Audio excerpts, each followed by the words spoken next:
I need your help me please subscribe my channel. I stared at the dotted line, my pen trembling between my fingers. One stroke, just one simple flick of ink, and 6 years of marriage would dissolve into nothing. The room was painfully still. The ticking clock on the lawyer's wall thudded like a hammer in my ears. Across from me, Emily sat stiff and unreadable. There was a time when her eyes had been my favorite place in the world, warm, alive, filled with mischief. Now they were empty, polished glass. "Whenever you're ready," the lawyer murmured gently, sliding the documents toward me. My throat tightened. Was I ready? I didn't know. My chest felt hollow, like my heart had moved out long before this meeting ever happened. Emily shifted slightly, and the light caught her engagement ring, the same one I'd worked 3 jobs to afford. For a moment, I wondered if she'd take it off before walking away for good. I gripped the pen, pressed it to paper, and then her phone buzzed. She flinched, just barely, but enough for me to notice. Her hand darted into her bag, retrieving the phone with practiced subtlety. "Excuse me," she muttered, rising from her seat. "I just need a second."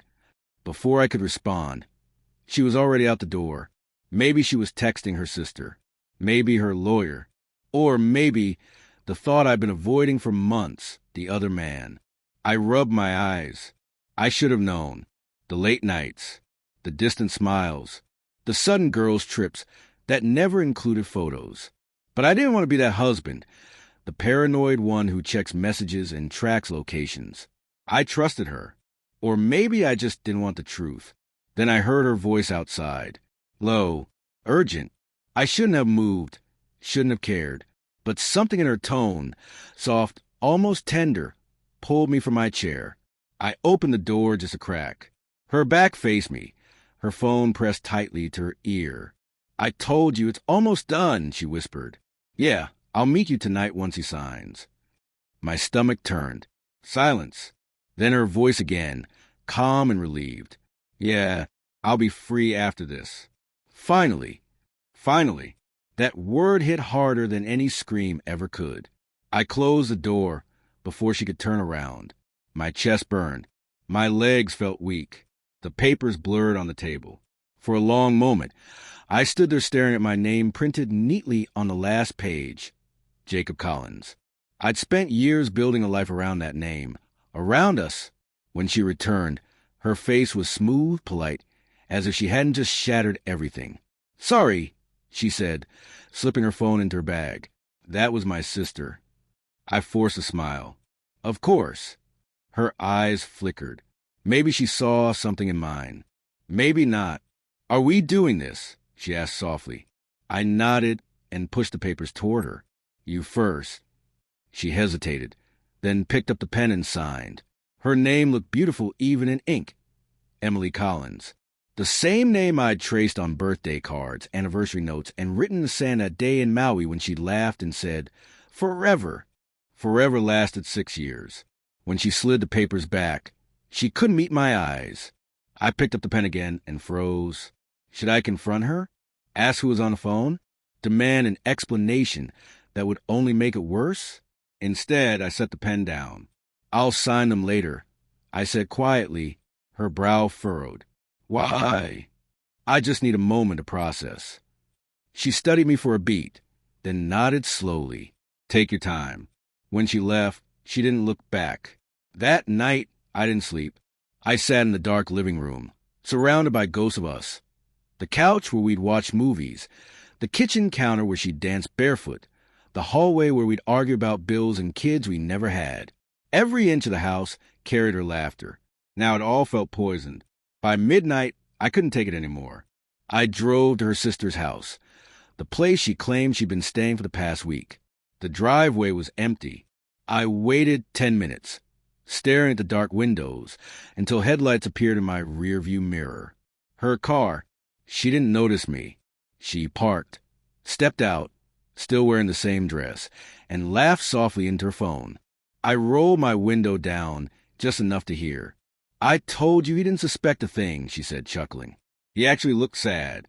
Poor guy. I almost felt bad. My hands tightened on the steering wheel until my knuckles turned white. She disappeared inside, and just like that, I knew there was no confusion, no innocent explanation, only truth. And truth hurt more than any lie ever could. The next morning, she texted, "We should finish the paperwork today. 2 p.m. works?" I typed back, "See you then." When she arrived at my place, she looked lighter, radiant, even. Betrayal suited her, apparently. I had the papers ready, the pen uncapped. "I've been thinking about what you said yesterday." I began. She smiled faintly. "What did I say?" "About being free." Her hand froze midair. "What?" I met her eyes. Really met them this time. "You said you'd be free after I signed." "I heard you, Emily, outside the office." The color drained from her face. "Jake, I can explain." "Don't." My voice broke. "Don't insult me with more lies." The air grew sharp, heavy. Neither of us spoke. Finally, she exhaled. "You weren't supposed to hear that." "No," I said quietly. "I wasn't supposed to know." Her eyes glistened. Guilt, maybe regret. "It's not what you think. It's complicated." "Then make it simple," I said bitterly. "Who is he?" She hesitated. "It doesn't matter now." "It matters to me." "Fine," she whispered.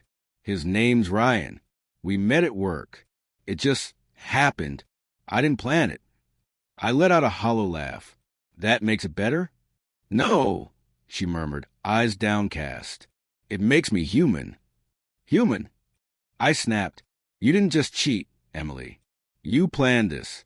You waited for me to sign so you could walk away clean." She flinched, tears welling. "You don't understand, Jake. I was lonely. You were gone all the time. You stopped seeing me. I was working for us, for a version of us that still mattered." She looked down. "You think I wanted this?" I tried, Jake. I really did. But love isn't enough when you feel invisible. Her words hit hard, because part of them were true. We had drifted. I had buried myself in work, thinking success could fix what was breaking. But betrayal still wasn't the answer. "Maybe I did stop seeing you," I said softly. "But you never gave me the chance to fix it."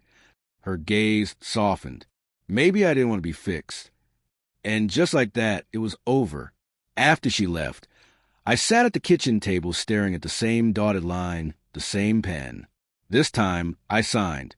Slowly, deliberately, not because I wanted to, but because I had to. When the ink dried, I felt nothing. Not anger, not relief, just quiet. I stepped outside.